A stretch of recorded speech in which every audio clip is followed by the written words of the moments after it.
Morning. Morning. Anyone in? Yeah, we should have put a tie on today. Sometimes I do, sometimes I don't. Honour the form today. So it's almost. We're waiting for Claire.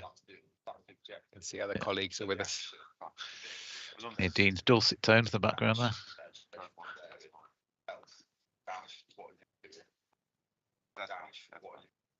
Okay. Hi, Claire. Morning. Morning. Morning. Just saying, I feel a bit underdressed. Who's got a tie on this morning? He's looking very dapper. Yeah, I say sometimes I do, sometimes I don't. Yeah, today.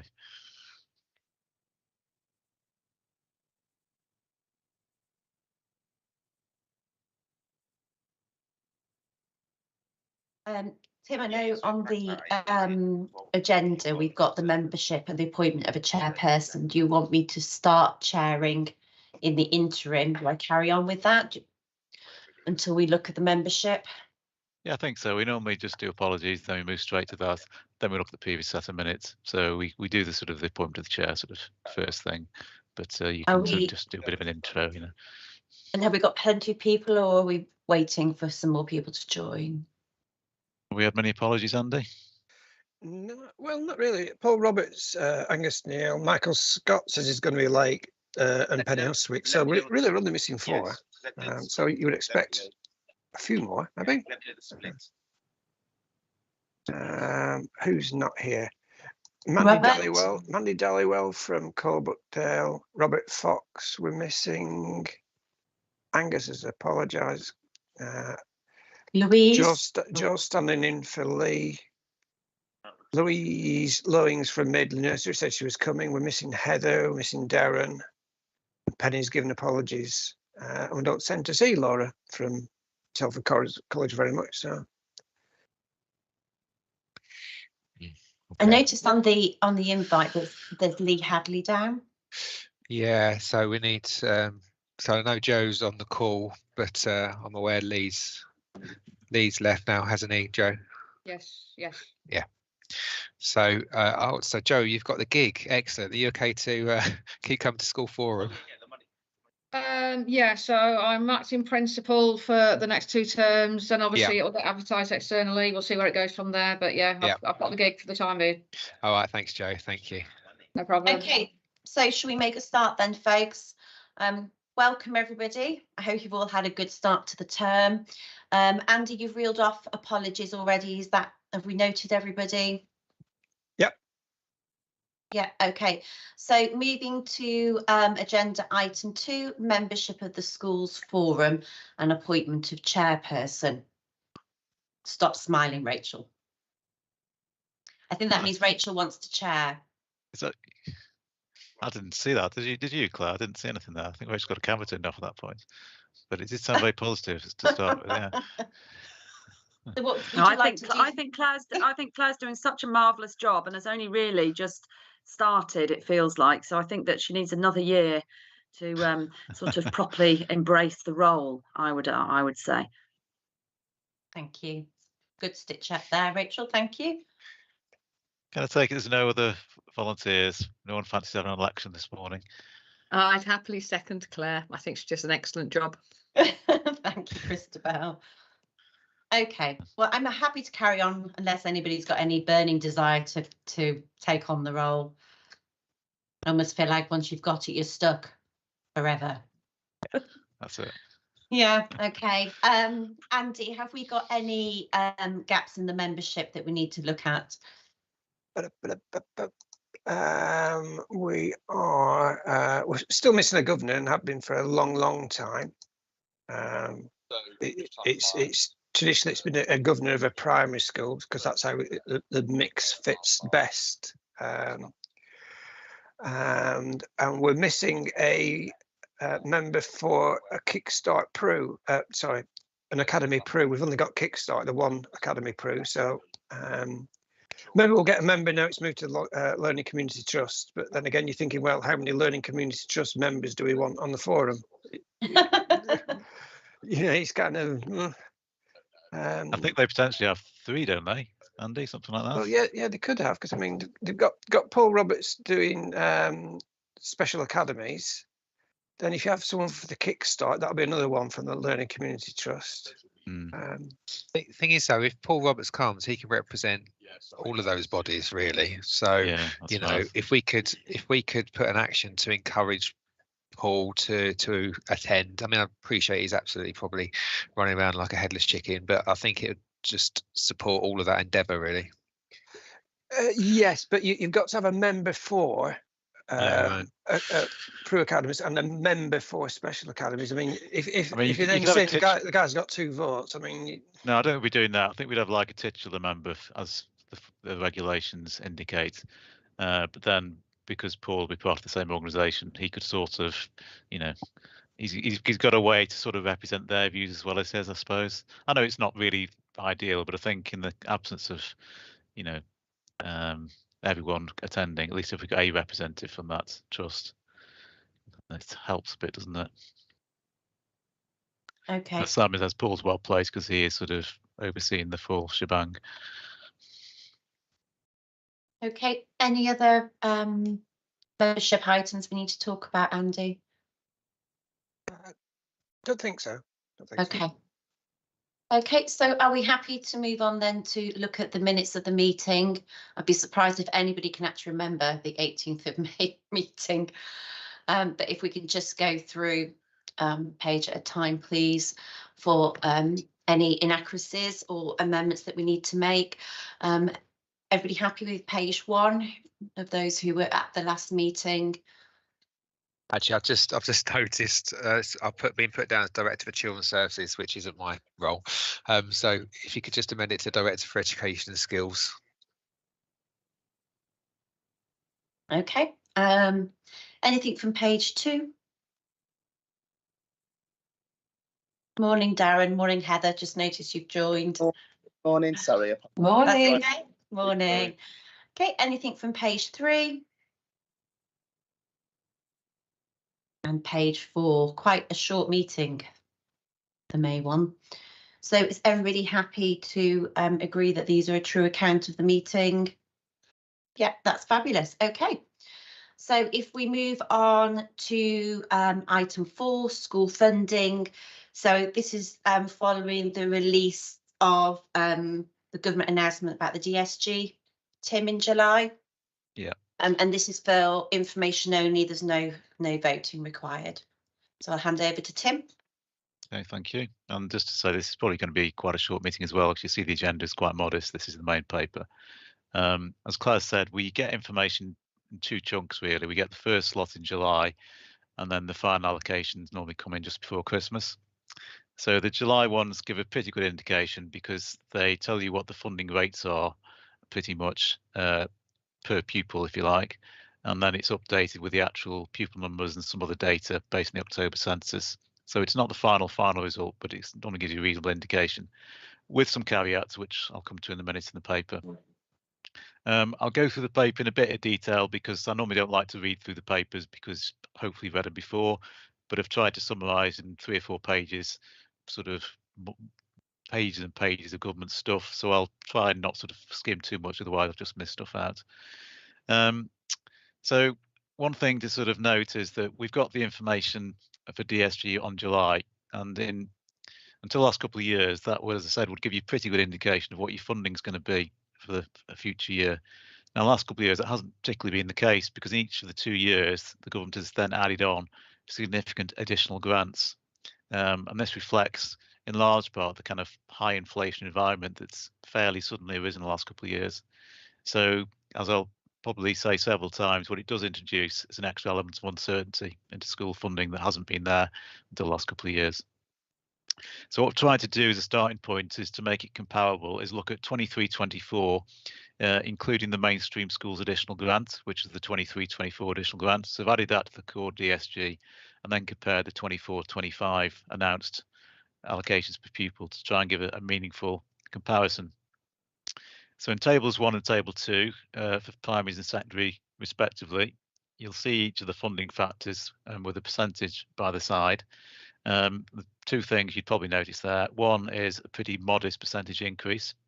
So we're talking about somewhere hovering around just over 2%.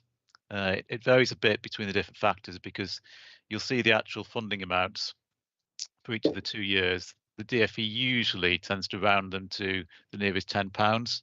Not always, but in many cases they do. Sometimes the nearest £5. So because of that, the actual percentages aren't uniform. So if you look at, say, IDACI, which you might imagine they just supply uniform percentages, they don't quite do that. But it hovers around the sort of 2%, perhaps a bit more. So similar sort of increases for primary and secondary. Now, although it does look like a low increase in percentage terms, it's not quite as low as it looks because the teachers' pay additional grant continues into 24-25. And in fact, the idea of that is it will pay for some of the teachers' pay increase for the next financial year. It's worth bearing in mind, though, it's not paying for any September 24 increase. So as things stand, unless the government then finds another additional grant, the September 24 increase would have to be met from those 2% or so increases, as indeed would any support staff pay award. So on the one hand, it does, there is some extra money as well as this to meet 24-25 costs. But even with that, it seems to me there must be an underlying assumption that pay awards next year are going to be reverting back to the sort of what used to be around sort of 3%, something like that. Because if that isn't the case, then basically you're going to have a real terms pay cut in school funding. So there's a bit of an underlying theme here, which is all of us are in this environment of pretty high inflation and sort of collectively trying to second guess what might happen. Now, from my point of view, the sort of assumption for quite a number of years I've made with school funding is that by and large, you tend to get in funding terms something similar to inflationary pressures in schools, usually because of the political kickback if that doesn't happen.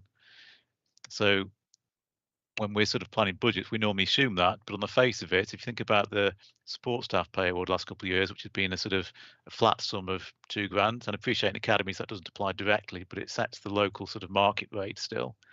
Well, that's a lot more than 2 or 3%, particularly because a lot of school staff in schools aren't paid particularly on high sort of grades. So £2,000 is a pretty hefty inflationary increase. And then you've got to wonder, is it really feasible that there's going to be a 3% increase for teachers from September 24? I think as things stand, the answer to that would probably be no for most of us. But it could be, again, inflation is moderated by then, and maybe it is the case. So I say all this because there is a degree of uncertainty around this, which I don't think existed 2 or 3 years ago. You take the initial allocations, you look at them and think maybe it's not going to be enough, but it depends on other things. So in the paper, I've then gone on to detail the sort of additional grant for teachers that will be on top of those and the sort of amounts that would imply. So fairly significant for schools. And then just to remind the forum, if you've been on the forum a while, you know this has been the case for some years now, but we've tried to, as far as we can, mirror the national funding formula at school level. So the government's plan, the stated plan for several years, has been to move to a national funding formula over the course of years, so that rather than having the local authority formula for each local authority, eventually end up with a single national funding formula. So as this was the sort of trajectory of travel, we agreed with the forum a few years ago that we would try and mirror it sort of early on, so we were kind of already there. So the government is the government is pushing local authorities to converge more and more towards it, but as we were already there, that sort of doesn't really make any difference to us. We're already doing what the government is pushing everyone to do. Minimum funding guarantee is going to be set quite a low level, between 0 and 0.5%, and we normally try and head for the upper end of that. So if we can, unless it becomes unaffordable for some reason that would have to be quite surprising, we'll probably head for 0.5% minimum funding guarantee, and that's a per pupil guarantee, just as a reminder. Last couple of years, growth funding has been quite significant for us because you'll know we've had quite a lot of growth in our secondary sector. They dish that out based on October 23 census numbers, so we don't know what that's going to be. We assume we'll get a reasonable chunk again because we basically have continuing growth, a similar sort of level to the last couple of years, I would say. Overall, looks like it's going to be. I've split the paper into sort of trying to give the sort of the facts and then commentary, so your understanding of what's happening isn't sort of potentially obscured by my comments. As always, I try to be relatively restrained in the comments, but there's the odd thing you'll see a bit later on that I've expressed a bit of view about one element. But in the schools block, I've really said what I've said there, that the government must be assuming, you would think, that there's going to be more lower levels or more normal levels of pay awards. Otherwise, it's going to be a real terms drop in funding. And given when the next general election is taking place, is that really something the government want to be doing shortly before an election? Again, we're all second guessing, but the answer is I suspect not. So in other words, I wouldn't be too surprised if this is supplemented by additional grant if the high inflation environment continues into next year. And then we move on to the high needs block, which is much easier to describe in terms of the allocation, because unlike the sort of schools block where you've got a national funding formula with various elements which we try to mirror, so each element is relevant. For the high needs block, it's really just a sum of money. There's a formula behind it from the government, but it just results in a sum of money which we then use to fund the various elements of high needs. And the headline is it's a lot lower than the last few years. So the pattern of increases in high needs, both for us and nationally, has been an increase of something like 10%, give or take, something around that per annum. So for us, that's ended up as being somewhere between £3.5 million increase.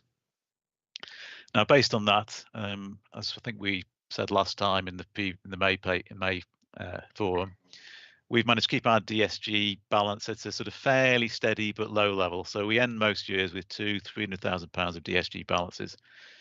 This in the context of 117 billion of DSG, so it's pretty small, but nonetheless we've just about managed to keep our heads above water. And the main pressure on DSG is high needs for us. So schools block just goes out to schools.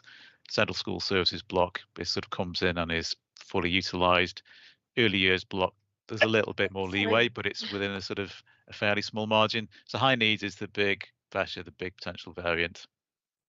We've had 3 million plus increases the last few years, therefore we've managed to keep our heads above water. The government's saying for next year it's about £1.5 million for us. That's 4.3%. That's in line with the national average. So again, a bit like the schools block, you think, well, there's two possibilities, aren't there? One, there might be an underlying assumption by the government that inflation is going to moderate next year.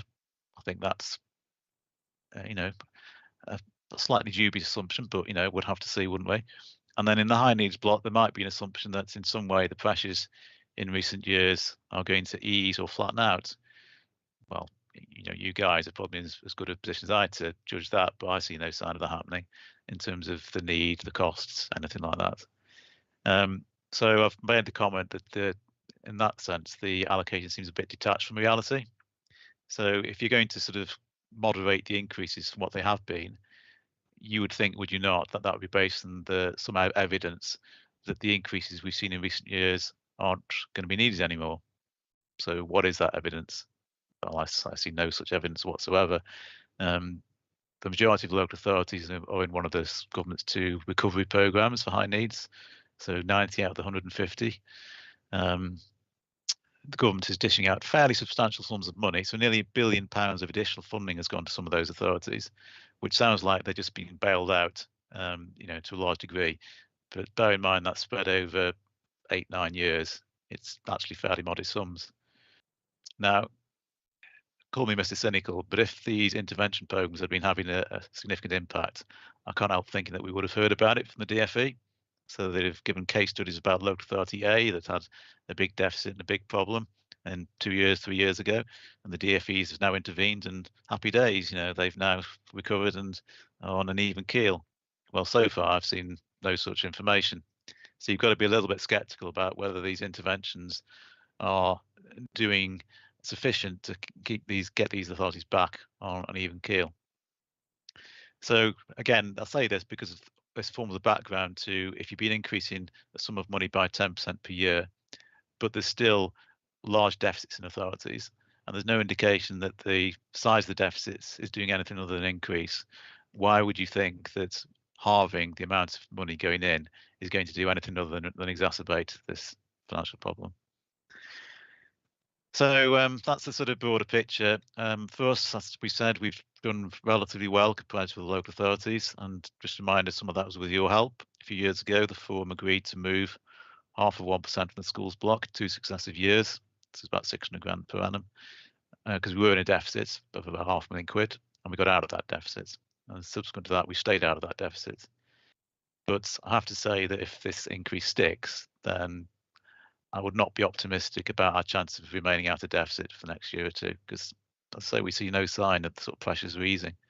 And as we said, with the main schools block, unless pay awards are significantly lower, the sort of £1.5 million we've got would immediately go straight out the door just to fund pay increases in our specialist institutions. It's as simple as that. And there'll be nothing left for anything else in terms of increases. So we'll have to see. But I'd say at the moment, high needs has been an area of financial risk for us for a long time. And I would say the risk has been ratcheted up by this allocation. Once again, though, similar to the schools block, just remind the Forum that I think it was last year that the government came up with an announcement in July, and then come the November budget, more money's put into high needs. So, that obviously helped out, and it might happen again. So again, there's a lot of uncertainty about schools funding because we've had a couple of years with in-year adjustments to the funding, which none of us can really anticipate in any detail. But as things stand, to be frank, 4.3% is not enough for high needs. For us or for pretty much everyone else, I'd say.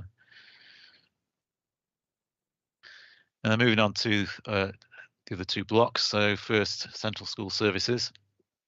So again, a fairly simple picture there. We've had a very similar cash amount for the last few years. So it's decreased each year because we're on a protected amount. So the government takes 2.5% a year off. That's compensated for by rising pupil numbers because it's allocated on the basis of pupil numbers, by and large. So it ends up with a very similar cash sum, somewhere around 1.1 million, which is always fully deployed on statutory duties. But given what I said about inflation, if you imagine if your school had a cash flat sum for the last 5 years, and then you implied inflationary pressures, there would be a significant shortfall. So it just emphasises really the continuing squeeze on the local authority funding that goes on relentlessly, and there's no sign of that letting up. And then on to early years, where in some respects, Danny just reminded me, as a by the way, for central school services, the part of what we have to pay from that is licenses for schools, national licenses, licenses which the government buys on behalf of schools and which local authorities are compelled to pass the money to the government for. And Andy's quoted a figure of a 25% increase in those license fees out of central school services block in the last couple of years against a cash flat sum. So, we all know this is the case, but it just re-emphasised the point that the government remains determined to squeeze local authorities year on year, on now and into the future, I would say. So early years then. Sorry, Tim, I'll be back in a moment. Yeah, no worries, Claire. Sorry. So once again, we've had, continuing the pattern, we've had in-year announcements of more money, which is obviously good. So for 23-24, in March, the now government announced an increase to take effect from September. And the slightly startling thing there was the massive proportionate increase in two-year-old funding. So for Telford and Wrekin, it went up from £5.63 an hour to £7.33 an hour, about 30% increase. So, this is obviously substantial. I mean, two-year-olds funding is a fairly small funding part of the educational world, but nonetheless, as for that part of the world, a very large increase. And you'll also be aware that from next year, there's going to be substantial increases in the entitlements, free entitlements for children. So from April 2024, working parents, 2-year-olds of working parents will be entitled to 15 free hours per week of childcare. So at the moment, the 2-year-old offer is just for deprived pupils. From September 2024, the offer for working parents will apply for children from 9 months old. And then from September 2025, the offer will expand again, so that all pupils of working parents will be entitled to 30 hours free provision until they start school. So you notice two things about that. One, it's a substantial extension of the free entitlements to younger children, babies really, when you get to less than a year old. And secondly, the focus on working parents. So these offers are all revolving around working parents. So accompanying this, the DfE have announced some funding rates. So they've announced a funding rate for 2 roles, which are a further increase compared to the already applied increase for September 23. And they've also announced the rates for under 2s, which obviously is new provision, which is £10.42. And the reasons for the higher rates as you get younger children is the higher staffing ratios you're going to need for younger children. So I've just made a comment that I'll say the slightly startling increase in 2 roles, it seems to me is an implicit admission by the government that the previous amount of money for 2 roles was insufficient to pay for costs. So someone had then run the numbers and thought, well, if we're trying to expand provision for 2 roles, this isn't going to work because there won't be enough money to pay for it. And therefore, some settings will just say, well, can't deliver that. It's not feasible. Rachel. I was just wondering, because we've been inundated with inquiries already about this, but we have 0 capacity. And I just wondered if we'd got any data as to what the capacity is across the borough in line with this, because clearly the government want to support parents and working parents and blah, blah, blah. But have we got capacity? We're probably turning away an application a day at the moment.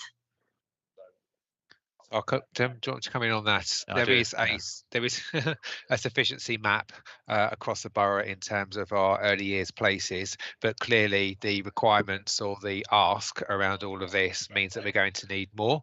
We are waiting for more information from the DfE about if there's any additional capital coming through, because clearly have we got enough physical space across the borough to accommodate additional and we wait, Rachel. So, you know, all these announcements are kind of coming out, but we're not in a position yet to expand rapidly because we haven't got any additional capital.